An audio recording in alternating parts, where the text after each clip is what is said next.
Hello everyone, आज के इस वीडियो में हम बात करने वाले हैं अपने क्लास 9 के chapter first that is number system की एक्सरसाइज 1.3 का इंट्रोडक्शन पार्ट होगा, जिसमें मैं क्या बताऊंगा 1.3 के क्वेश्चन को सॉल्व करने के लिए जो भी कॉन्सेप्ट्स यूज होंगे वो मैं इसमें डिस्कस करूंगा। ठीक है, तो पहले हम समझेंगे कि डेसिमल एक्सपेंशन क्या होता है। ठीक है, तो देखिए हमने क्या पढ़ा है अभी तक, रैशनल नंबर्स के बारे में पढ़ा है। तो रैशनल नंबर क्या होता है, जो पी अपॉन क्यू के फॉर्म में लिखे होते हैं उससे हम क्या बोलते हैं, रैशनल नंबर बोलते हैं। ठीक है, अब ये जो पी अपॉन क्यू के फॉर्म में लिखा है ना, इसको हमें डेसिमल में कन्वर्ट करना है। डेसिमल में कैसे कन्वर्ट करेंगे, इसको देखिए, डेसिमल में कन्वर्ट करेंगे तो ये हमारा आएगा। ठीक है, अभी कैसे आ रहा है वो मैं अभी आपको बता रहा हूँ, कैसे हम लाएंगे इसको डेसिमल में। मतलब किसी भी रैशनल नंबर को डेसिमल में अगर हमें कन्वर्ट करना होगा तो हम कैसे करेंगे, तो देखिए यहाँ पे हम कैसे उसे करते हैं।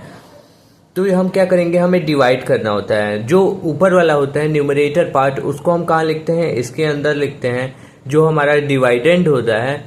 और जो नीचे वाला जो डिनोमिनेटर होता है उस वो हमारा क्या होता है, तो वो डिवाइजर होता है। ठीक है, उसको हम ऐसे डिवाइड करेंगे। अब देखो 3 की टेबल में 10 नहीं आता तो उससे छोटा क्या आता है, 3 3 से हमारा क्या हो जाएगा, 9 हो जाएगा। डिवाइड करने तो आप सभी को आता होगा, जैसे हम डिवाइड करते हैं सिंपली आपको वैसे ही क्या करना है, डिवाइड करना है। देखते चलिए, तो 3 3 से हमारा कितना हुआ, 9 हुआ। अब 10 में से 9 चला गया तो हमारा कितना बचा, 1 बचा। 1 बचा ना, अब ये तो डिवाइड हो नहीं सकता क्योंकि ये छोटा है। तो अब यहाँ पे क्या आएगा, यहाँ पे 0 आएगा और यहाँ पे क्या आ जाएगा, तो पॉइंट आ जाएगा। जब यहाँ पे हम 0 लगाएंगे तो यहाँ पे इतना तो पता ही होगा ना डिवाइड कर को कैसे करते हैं। ठीक है, तो यहाँ पे क्या लग जाएगा, 0, तो यहाँ पे पॉइंट आ जाएगा। अब 3 की टेबल में फिर से 10 नहीं आता तो 9 आता है ना, 3 3 जा 9, तो हम क्या कर देंगे 9। फिर हम 10 में से 9 माइनस करेंगे तो क्या आएगा, 1 ही आएगा। ठीक है, अब हम एक बार पॉइंट लगा सकते, मतलब लगा चुके हैं, तो अब हम 0 को ऐसे लगा सकते हैं बिना पॉइंट लगाए। ठीक है, तो अब 3 की टेबल में 10 अगेन नहीं आएगा तो 3 3 जो क्या होगा 9। ये तो देखिए अब ऐसा ही चलता जाएगा ना, ये पूरा ऐसा ही आता जाएगा। फिर यहाँ पे 1 आया तो फिर 0 आप लगाओगे, फिर क्या हो जाएगा, 3 3 जा 9 हो जाएगा। फिर हमारा क्या बचेगा, 1। देखो हमेशा 1 बचेगा, हमेशा ऐसा 1 बचेगा। आप करते जाएंगे तो ये कभी खत्म ही नहीं होगा। तो इसलिए मैंने ये क्या कर दिया था, डैश डैश डैश, मतलब 3.333 डैश डैश डैश। अब ये कितना हम लोग लिखे, हम इसको सॉल्व करते जाएंगे तो ये सॉल्व होता ही रहेगा, ये कभी खत्म ही नहीं होगा। इसको हम क्या बोलते हैं, नॉन टर्मिनेटिंग। मतलब ये कभी नॉन टर्मिनेटिंग का मतलब क्या हुआ, जो कभी खत्म ही नहीं हो। तो देखिए मैं अभी आपको चीजें बता रहा हूँ, कुछ डेसिमल एक्सपेंशन के अंदर 3 टर्म्स होती हैं, वो मैं आपको एक्सप्लेन करना चाहूंगा। तो चलिए पहले मैं उसको एक्सप्लेन करता हूँ। चलिए देखिए, नॉन टर्मिनेटिंग रिपीटिंग हमारा एक टर्म होता है डेसिमल एक्सपेंशन के अंदर। नॉन टर्मिनेटिंग रिपीटिंग के अंदर क्या होता है कि ऐसे नंबर जो क्या उसको डेसिमल में कन्वर्ट, ऐसे रैशनल नंबर जिनको डेसिमल में हम कन्वर्ट करते हैं, और डेसिमल में कन्वर्ट करने पे क्या होता है ना कि वो कभी खत्म ही नहीं होते, लेकिन क्या होते हैं, रिपीट होते जैसे हमने अभी ऊपर किया था क्या, 10/3 को हमने क्या किया, इसको डेसिमल में बदला तो क्या आया, 3.333 हमारा चलते जा रहा था, तो ये मैंने डैश डैश डैश कर दिया। ठीक है, अब इसको शॉर्ट फॉर्म में हम लिखना चाहें तो कैसे लिख सकते हैं, 3.3 का ये ऊपर डैश हम लगा देंगे ना, जो भी नंबर रिपीट हो रहा है उसके ऊपर ऐसा हम लाइन खींच देते हैं। ठीक है, हॉरिजॉन्टल लाइन, इसको हम क्या बोलते हैं, तो बार बोलते हैं। ठीक है, कभी भी रिपीट होता है जो टर्म, उसके ऊपर हम क्या खींच सकते हैं, ऐसे बार खींच सकते हैं। ठीक है, तो देखिए नॉन टर्मिनेटिंग रिपीटिंग मतलब वो कभी खत्म तो नहीं हो रहा है लेकिन रिपीट कर रहा है, तो उसको हम क्या बोलेंगे, ऐसे नंबर्स को हम बोलेंगे क्या, नॉन टर्मिनेटिंग रिपीटिंग नंबर। ठीक है, और ये रेशनल नंबर होता है, ये एक टाइप है किसका, रैशनल नंबर का, ये हमारा रैशनल नंबर होता है। ठीक है, अब नॉन टर्मिनेटिंग नॉन रिपीटिंग का मतलब क्या हुआ, जो कभी खत्म ही नहीं हो रहा और कभी रिपीट भी नहीं कर रहा। मतलब ऐसे नंबर्स जिनको डेसिमल में कन्वर्ट करने पे क्या हो रहा है, कभी खत्म ही नहीं हो रहा है और कभी रिपीट भी नहीं हो रहा है, मतलब सेम नंबर्स नहीं आ रहे हैं। जैसे √2 को जब आप कन्वर्ट करेंगे, आप क्लास 8 में पढ़े होंगे लॉन्ग डिवीजन मेथड से अंडर रूट के नंबर्स को कैसे हम सॉल्व करते हैं। अगर आपने नहीं पढ़ा है तो आप प्लीज कमेंट करके बताइएगा, तो मैं आपको एक्सप्लेन भी कर दूंगा कि आप √2 को वैल्यू कैसे फाइंड करेंगे। ठीक है, आप कोई भी रूट के अंदर की नंबर्स होते हैं उनको लॉन्ग डिवीजन मेथड से कैसे वैल्यू फाइंड कर सकते हैं वो मैं सिखा दूंगा। ठीक है, अगर आपको नहीं बनता है तो आप प्लीज कमेंट सेक्शन में मेरे को बता दीजिएगा। ठीक है, तो देखिए √2 की वैल्यू कितनी होती है, तो 1.4142135623, ये डैश डैश डैश मैंने कर दिया, मतलब इसके आगे भी चलती जा रही है। और देखिए इनमें से कोई भी टर्म क्या हो रही है, रिपीट वन नहीं है। जैसे 414 है तो इसके बाद 414, ऐसा सीक्वेंस कहीं नहीं आ रहा है, ठीक है। यहाँ पे क्या था, 3 के बाद 3 सब 3 आ रहे थे, इसलिए 3 जो वैल्यू थी वो रिपीट होने लगी थी, इसलिए हमने बार लगा दिया यहाँ पे ऊपर, ऐसे लाइन खींचे, इसको बार बोलते हैं, ठीक है। लेकिन यहाँ पे कुछ रिपीट ही नहीं हो रहा है, देख लीजिए नॉन टर्म में ये कभी ना खत्म ही हो रही है, ना कभी क्या हो रही है, ना कभी रिपीट ही कर रही है। तो ऐसे नंबर्स को हम क्या बोलते हैं, इरेशनल नंबर। क्या बोलते हैं, तो IR, मैं शॉर्ट फॉर्म में लिख रहा हूं IR, इरेशनल नंबर, ठीक है। मतलब जितने भी ऐसे नंबर होंगे जो नॉन टर्मिनेटिंग नॉन रिपीटिंग होंगे वो क्या होंगे, तो इरेशनल नंबर। और ऐसे नंबर्स जो नॉन टर्मिनेटिंग रिपीटिंग होंगे वो क्या होंगे, तो रैशनल नंबर, ठीक है। अब बात आती है टर्मिनेटिंग नंबर्स की। टर्मिनेटिंग नंबर्स मतलब ऐसे रैशनल नंबर्स जिनको हम डिवाइड करने पे, डेसिमल में कन्वर्ट करने पे वो खत्म हो जाते हैं। खत्म इन द सेंस क्या कि 7/8 है तो उसका आंसर क्या आ रहा है, 0.875, मतलब फिक्स है कि इतना ही आएगा, अब इसके आगे कुछ नहीं आना है। जैसे आप देख लीजिए डिवाइड करके इसको देखिए कैसे आ रहा है। तो देखिए मैंने क्या बोला था, इसको जो भी रैशनल नंबर है उसको डिवाइड कैसे करेंगे, तो यहाँ पे जो नीचे वाला पार्ट होता है वो हमारा क्या होता है, डिवाइजर होता है, और जो ऊपर वाला न्यूमरेटर पार्ट होता है वो हमारा क्या होता है, डिवाइडेंड होता है, ठीक है। अब देखिए ये तो छोटा है तो यहाँ पे हम क्या लगा देंगे, यहाँ पे 0 और यहाँ पे 0 पॉइंट आ जाएगा। अब 8 की टेबल में 70 आता है क्या, नहीं आता, उससे छोटा क्या आता है, तो 8 कितना होता है, 64 हमारा होता है। अब 70 में से 64 चला गया तो हमारा कितना बचा, ये हमारा बचा 6 बचा। फिर हम क्या लगा देंगे, 0 लगा देंगे, पॉइंट लगाए तो अब हमें यहाँ पे 0 लगाने की जरूरत नहीं है। अब 8 की टेबल में 60 आता है क्या, नहीं आता, उससे छोटा क्या आता है, तो 7 या 56। मैं जल्दी जल्दी करा रहा हूँ क्योंकि डिवाइड करने तो आपको खुद आता ही होगा, ठीक है। सो 60 में से 56 चला गया तो हमारा क्या बचा, यहाँ पे 4 बचा, ठीक है। फिर हम यहाँ पे क्या लगा देंगे, 0। अब पॉइंट लगाने की या फिर 0 लगाने की जरूरत नहीं क्योंकि हम पॉइंट लगा चुके हैं, ठीक है। अब 8 की टेबल में 40 आता है क्या, हाँ आता है, 8 5 40। तो देखिए यहाँ पे हमारा रिमाइंडर 0 आ गया, रिमाइंडर 0 आ गया, मतलब यहीं पे क्या हो गया, टर्मिनेट हो गया, खत्म हो गया, टर्मिनेटिंग नंबर्स इसको आप बोल लेंगे, ठीक है। सो 0.875, तो ये नंबर्स क्या कहलाते हैं, तो ये हमारे रैशनल नंबर। ऐसे नंबर्स, ऐसे डेसिमल एक्सपेंशन जो कि नॉन टर्मिनेटिंग रिपीटिंग होते हैं, या फिर ऐसे डेसिमल नंबर्स जो क्या होते हैं, टर्मिनेटिंग होते हैं, उसे हम क्या बोलते हैं, रैशनल नंबर्स। और इरेशनल नंबर्स को क्या पहचानने का तरीका है, वो कभी खत्म ही नहीं होंगे और ना ही रिपीट होंगे। देखिए यहाँ पे पाई की भी जो वैल्यू है वो कितनी आ रही है, 3.14159265358, ये कभी रिपीट ही नहीं हो रही और ये आगे आती जाएगी अगर हम इसको सॉल्व करते जाए। तो मैं बस अभी इतना ही लिखा हूँ, ठीक है, आगे आती जाएंगी और कभी रिपीट भी नहीं करेगा। तो ये हमारा क्या हो गया, non terminating non repeating number हो गया। उम्मीद करता हूँ इतना आपको समझ में आया होगा, ठीक है। अब हम एक एग्जांपल सॉल्व करेंगे ताकि आपको क्या हो, एक क्लियरिटी हो जाए। सो गाइस चलिए देखिए, अब हम एग्जांपल नंबर 6 करने वाले हैं एनसीईआरटी की न्यू बुक का, ठीक है। अभी तक मैंने डेसिमल एक्सपेंशन को आपको बहुत ही अच्छे से समझा दिया है, उम्मीद करता हूँ आपको बहुत ही अच्छे से समझ में आया होगा। अगर नहीं समझ में आया, कोई भी डाउट हो तो आप प्लीज कमेंट सेक्शन में मुझसे पूछ सकते हैं, ठीक है।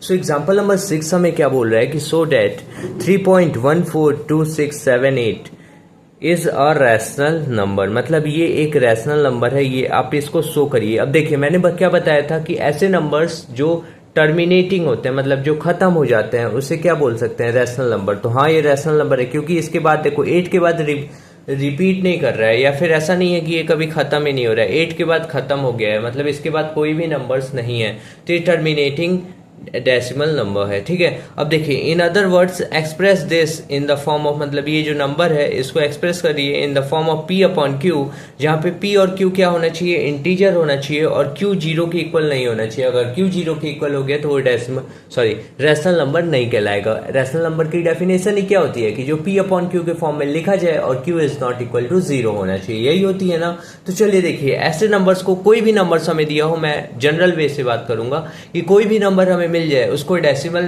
एक्सपेंशन में दिया हो और उसे हमें रैशनल नंबर में बदलना हो तो कैसे बदलेंगे। तो देखिए यहाँ पे हमें डेसिमल नंबर्स के फॉर्म में दिया हुआ है, नंबर क्या है हमारा, तो 3.142678 है, ठीक है। अब आपको सिंपली इसको कन्वर्ट करना है, तो आप पॉइंट को हटा दीजिए, पॉइंट हटा करके जो नंबर है ना उस पूरे को लिख लीजिए, जो भी नंबर है उसको आप पूरे को क्या करेंगे, लिख लेंगे। तो 3 है, फिर 1 है, फिर 4 है, फिर 2 है, फिर 6 है, फिर 7 है, फिर 8 है। डेसिमल को बस मैंने क्या किया है, हटा दिया है। अब यहां से आप काउंट करिए कि कितने डिजिट के पहले डेसिमल लगा था। तो 1 2 3 4 5 6, मतलब 6 डिजिट के पहले क्या लगा था, डेसिमल लगा था। तो यहां से आपको अपॉन में क्या करना है, 1 लिख करके जितने डिजिट के पहले डेसिमल लगा होगा उतने जीरो आपको लगा देने हैं। बात को ध्यान से सुनिए, जितने डिजिट के पहले डेसिमल लगा है उतने जीरो आपको लगा देने हैं। यहाँ पे देखिए 1 2 3 4 5 6 डिजिट के पहले डेसिमल लगा है, इसलिए हम यहाँ पे क्या करेंगे, 6 जीरो लगा देंगे। तो ये P अपॉन Q के फॉर्म में हो जाएगा। ठीक है, तो ये देखिए 1 2 3 4 5 6, ये हमारा 6 जीरोस मैंने नीचे कर दिए और ऊपर हमारा क्या लिख दिया, जो भी नंबर था उसको मैंने लिख दिया। तो ये P अपॉन Q के फॉर्म में लिखा जा चुका है। So it is written in the form of P upon Q, जो हमें बोला था। तो यही इसका क्या हो जाएगा, आंसर। बस इतना सा करना है और कुछ नहीं करना है, बहुत ही इजी क्वेश्चन था। ठीक है, अब हम बढ़ते हैं next example, that is the example number 7। So guys चलिए देखिए एग्जाम्पल नंबर 7 को देखिए क्या बोल रहा है कि so that 0.33333 dash dash dash कर दिया है, मतलब इसके आगे भी 3 आते जा रहा है, कभी खत्म ही नहीं हो रहा है। ठीक है, तो उसको हम कैसे लिख सकते हैं, मैंने अभी आपको बताया कि जब भी नंबर्स हमारे रिपीट करेंगे, जैसे कि 0.2727 ऐसा आते जाए, डैश डैश डैश कर दूं, मतलब ये 27 आते जा रहा है। ठीक है, तो यहाँ पे क्या हो जाएगा, इसको हम क्या लिख सकते हैं, 0.27 का बार लिख सकता हूँ, मतलब ऊपर एक हॉरिजॉन्टल लाइन लगा दूंगा ना, जो भी नंबर देखो 27 यहाँ पे भी है, 27 यहाँ पे भी है, तो ये रिपीट हो रहा है, इसलिए मैंने 27 का क्या लगा दिया, बार लगा दिया। आपको इसको 27 नहीं पढ़ना है, 27 पढ़ेंगे ना तो गलत हो जाएगा। आपको पॉइंट वाले के आगे, मतलब पॉइंट के आगे जितने भी नंबर्स होते हैं ना उसको ब्रेक करके पढ़ना होता है, 2727 ऐसे, ये नहीं कि 2727 आप ऐसा पढ़ेंगे तो गलत हो जाता है। ये मैं कॉन्सेप्ट बता रहा हूँ। ठीक है, काफी सारे बच्चे ऐसा करते हैं। ठीक है, बड़ी क्लासेस में। जैसे यहाँ पे देखिए मैं एक इंपॉर्टेंट कॉन्सेप्ट आपको बता दूं, जैसे सपोज करिए 0.676 लिखा, अभी मैंने क्या पढ़ा, ऐसे 0.676, बट हमें इसे 0.676 पढ़ेंगे ना तो ये गलत माना जाता है। हमें इसको कैसे पढ़ना होगा, 0.676 हम ऐसे पढ़ते हैं। ठीक है, डेसिमल नंबर्स को हम ऐसे ही पढ़ते हैं। ठीक है, 0.6 या फिर 1.428, तो हम इसे ऐसे नहीं पढ़ेंगे 1.428, ऐसे पढ़ेंगे तो गलत होता है। ये मैं बता रहा हूँ बस नॉलेज के लिए, ये कहीं यूज नहीं होगा, बट आपको पता होना चाहिए। ठीक है, कि इसको हम कैसे पढ़ेंगे, तो 1.428 करके ऐसे पढ़ेंगे। ठीक है, उम्मीद करता हूँ इतना समझ में आया। अब देखिए यहाँ पे क्या है कि सो डैट 0.333 हमारा रिपीट हो रहा है, तो इसलिए मैंने 0.3 इसका बार कर दिया। क्यों, क्योंकि 3 रिपीट हो रहा है, इसलिए मैं इसका बार कर सकता हूँ। ठीक है, can be expressed in the form P upon Q, पूछ रहा है कि ये एक्सप्रेस करो इसको P अपॉन Q के फॉर्म में, और P और Q क्या होना चाहिए, इंटीजर होने चाहिए, और Q is not equal to 0 होना चाहिए। तो हम इसको कैसे एक्सप्रेस करेंगे, तो चलिए देखिए, जो भी हमें दिया हुआ है ना हम उससे कर लेंगे क्या, x के इक्वल लेट मानेंगे। इस टाइप के क्वेश्चन को सॉल्व करने के लिए, मतलब ये देखिए नॉन टर्मिनेटिंग है, रिपीटिंग है, नॉन टर्मिनेटिंग रिपीटिंग नंबर है, तो हम इसको कैसे सॉल्व करेंगे, इसको रैशनल नंबर में बदलने के लिए कभी भी कैसे सॉल्व करेंगे, तो देखिए हम x के इक्वल मान लेंगे, let x is equal to जो भी हमें दिया गया था उसे हम मान लेंगे, जो भी हमारा नंबर था 0.33333 ऐसा था ना, तो इससे हम क्या कर लेंगे, इसको हम मान लेंगे क्या कि ये हमारा है। ठीक है, अब देखिए, अब यहाँ पे कितने, मतलब 3 ही ना रिपीट हो रहा है, और कोई नंबर नहीं है ना, तो एक ही नंबर रिपीट हो रहा है, तो इसलिए हम क्या कर देंगे, इसमें 10 से क्या कर देंगे, मल्टीप्लाई। आप इसको क्या दे दीजिए, इक्वेशन नंबर 1 दे दीजिए। क्या दे दीजिए आप इसको, इक्वेशन नंबर 1 दे दीजिए। और आपको क्या करना है, अब multiplying by 10 on both side, दोनों साइड क्या करना है, 10 से ही क्यों मल्टीप्लाई करेंगे, 100 से क्यों नहीं मल्टीप्लाई करेंगे।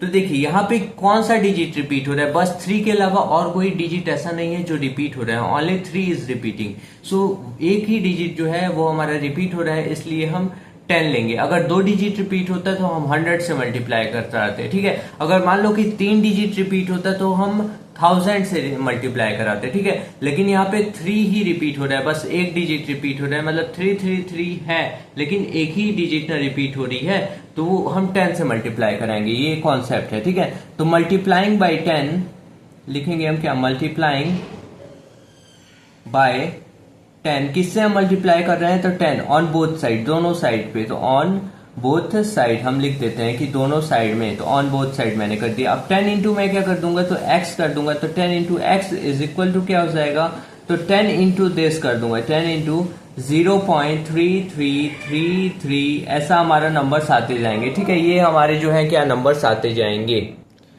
सो जब आप इसको 10 से मल्टीप्लाई कराएंगे तो देखिए यहाँ पे क्या हो जाएगा, हमारे यहाँ पे 10x हो जाएगा। और जब आप इसका 10 से मल्टीप्लाई कराएंगे तो ये क्या होगा, ये जो पॉइंट है ना इधर साइड शिफ्ट हो जाएगा। तो ये पॉइंट यहाँ पे था तो एक जीरो है ना, तो एक डिजिट शिफ्ट हो जाएगा। अगर दो जीरो होते तो दो डिजिट शिफ्ट हो जाता। ठीक है, ये एक तरीका है, मतलब एक कॉन्सेप्ट है जो आप सीख लेंगे। वैसे मल्टीप्लाई करेंगे तो उतना ही आएगा। ठीक है, लेकिन फालतू का कौन मल्टीप्लाई करने जाए। देखिए यहाँ पे क्या हो जाएगा, 3.3333। आप इसे ट्रिक की तरह ले सकते हैं, अपने दिमाग में स्टोर कर सकते हैं कि अगर यहाँ पे एक जीरो है, मतलब एक जीरो से आप मल्टीप्लाई कर रहे हैं तो ये यहाँ पे जो पॉइंट है वो एक डिजिट शिफ्ट हो जाएगा। बस यहाँ पे बात ये आपको ध्यान रखनी है कि 10 होना चाहिए, मतलब 10 या फिर 100 या फिर 1000, ऐसा 20 होगा तो नहीं ऐसा चलेगा। ठीक है, ये कॉन्सेप्ट सिर्फ 1 और फिर उसके बाद के जीरोज होने चाहिए। ठीक है, तो 10 है तो यहाँ पे एक जीरो है ना, तो इधर से एक डिजिट शिफ्ट हो जाएगा ये पॉइंट, तो यहाँ पे आ जाएगा। ठीक है, मल्टीप्लाई करने पे। ठीक है,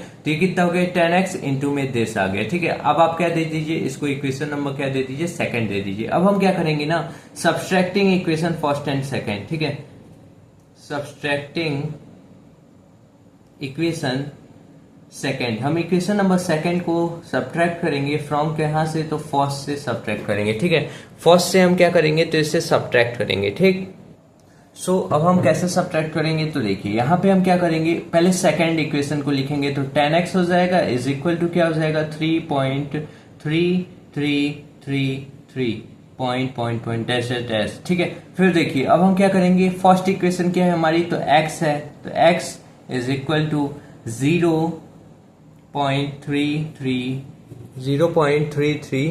फिर क्या हो जाएगा हमारा, तो 3 dash dash dash dash dash, ऐसा हमारा क्या होगा, चलता रहेगा, ऐसा चलता रहेगा। ठीक है, अब हम क्या करेंगे, इसको सब्ट्रैक्ट करेंगे। तो देखिए 3 में से 3 गया, क्या बचा 0, 3 में से 3 गया 0, 3 में से 3 गया 0, 3 में से 3 गया 0, यहाँ पे पॉइंट, यहाँ पे 3 में से 0 गया 3 बचा, फिर इज इक्वल टू लग जाएगा 10x में से x चला गया तो कितना बचा, 9x बचा। ठीक है, 9x बचा, और 3.000, तो 3.000 अगर 3 के पॉइंट के आगे 00 सारे 000 आ रहे हैं तो मैं इसको बस 3 करके लिख सकता हूं। तो ऐसा करके लिख सकता हूं, 9x इज इक्वल टू 3, और x की वैल्यू फिर मेरी क्या आ जाएगी, तो 3/9। तो यही हमें निकालना था, हमें x की वैल्यू निकालनी होती है। क्यों, क्योंकि हमने x इसको लेट किया था। आप देख सकते हैं कि मैंने इसको क्या x लेट किया था ना, और यही चीज मेरे x इसके बराबर होगी, मतलब 3/9। ये हमारा p/q के फॉर्म में आ गया। तो आप ऐसे सिंपली p/q के फॉर्म में किसी भी डेसिमल नंबर को रैशनल नंबर में बदल सकते हैं बहुत ही